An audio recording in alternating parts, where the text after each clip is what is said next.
بسم اللہ والحمد للہ والصلاة والسلام علی رسول اللہ اما بعد۔ قربانی ایک عظیم ترین عبادت ہے کہ جسے ہمیں عبادت سمجھنا چاہیے اور اس میں عبادت کا تصور ہمارے سامنے رہنا چاہیے۔ آج جب عبادت کا تصور نہیں ہے، ہم نے قربانی کو عبادت نہیں سمجھا، تو اس وجہ سے کیا ہے کہ ہمارے بہت سے لوگوں کے اس طرح کے تصورات ہیں، ان کے خیالات ہیں کہ ہم بجائے کہ جانور ذبح کر کے اتنا خرچہ جو ہے جانور پر کریں اور جس کا گوشت جو ہے وہ 2-4 دن کے اندر کھا کے ختم ہو جاتا ہے، اس کی بجائے ہم غریبوں کی مدد کریں۔ اور خصوصاً اب لاک ڈاؤن کے دور میں کہ جب کہ لوگ بڑے مجبور ہیں، مالی حالات بڑے ان کے کمزور ہیں اور کافی لوگ تندرستیوں کا شکار ہیں، تو اس میں خصوصی طور پر اس بات کا سوال اٹھ رہا ہے کہ اگر ہم اس سال قربانی نہ کریں اور قربانی کا پیسہ جو ہے اس سے غریبوں کی مدد کر دیں تو یہ کرنا کیسا ہوگا۔ دیکھیے، ہم نے جس طرح کیا ہے کہ قربانی عبادت ہے، اور اگر عبادت ہے تو عبادت اپنی جگہ پر قائم و دائم ہے، اس کو اسی طرح سے کرنا چاہیے جس طرح اللہ نے اس کا حکم دیا ہے۔ ہم اللہ کی طرف سے ملے ہوئے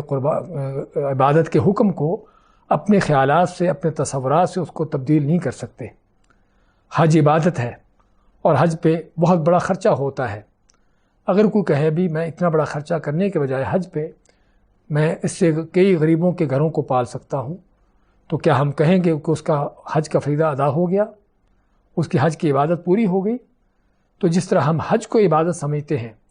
اور حج کرنے سے ہی وہ عبادت ہوگی، وہ فریضہ ادا ہوگا، غریبوں کی مدد کرنے سے حج کا فریضہ ادا نہیں ہوگا۔ ایسے ہی ہمیں قربانی کے بارے میں سمجھنے کی ضرورت ہے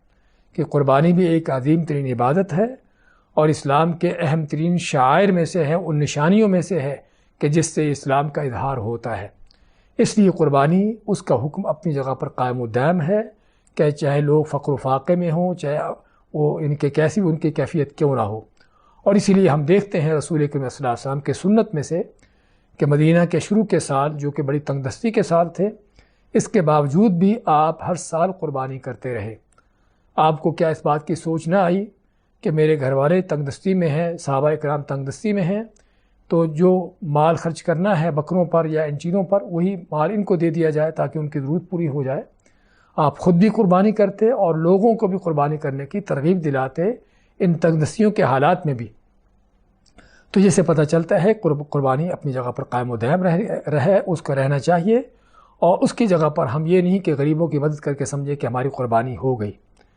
ہاں، الگ بات ہے کہ اگر آدمی قربانی کرنے کے ساتھ دیکھتا ہے کہ اور غریب لوگ بھی ہیں،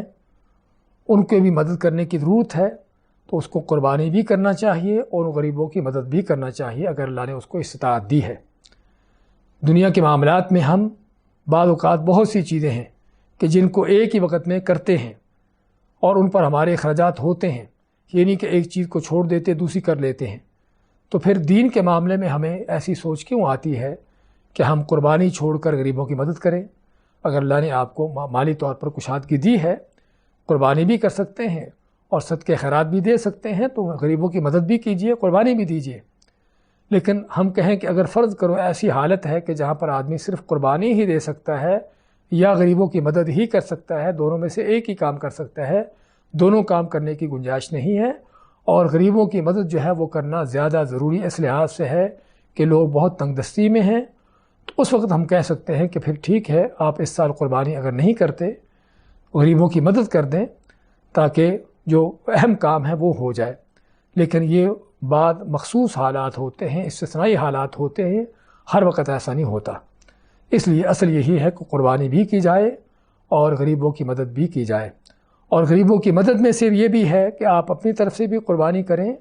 اور غریبوں کو بھی فرض کریں، ان کو قربانی کا جانور لے کر دے دیں کہ وہ اپنی طرف سے قربانی کر لیں۔ اور یہ عین نبی کریم صلی اللہ علیہ وسلم کی سنت ہے۔ آپ صلی اللہ علیہ وسلم نے بعض سالوں میں قربانی کے جانور صحابہ میں تقسیم کیے، جن کے پاس قربانی نہیں ہوتی تھی، آپ ان کو قربانی کے جانور ان کو تقسیم کرتے تھے تاکہ وہ اپنی طرف سے قربانی کر لیں۔ تو اس لیے ہمیں اس مسئلے کو جاننا چاہیے کہ اگر آپ کے پاس استطاعت ہے تو آپ کو خود بھی قربانی کرنا چاہیے اور غریبوں کی مدد بھی کرنا چاہیے صدقہ خیرات سے۔ لیکن اگر غریبوں کی مدد کرنا زیادہ ضروری ہے، اس کی زیادہ اہمیت ہے، زیادہ تنگ دست ہے لوگ، اور قربانی کرنے کی گنجائش نہیں ہے تو پھر ہم کہیں گے کہ آپ ان کی مدد کر لیں چاہے آپ قربانی نہ کریں۔ اللہ تعالی ہمیں دین کی سمجھ عطا فرمائے اور دین کو سمجھ سیکھ کر اس پر عمل پیرا ہونے کی توفیق دے۔ بارک اللہ فیکم و جزاکم اللہ خیر و صلی اللہ وسلم علی نبینا محمد۔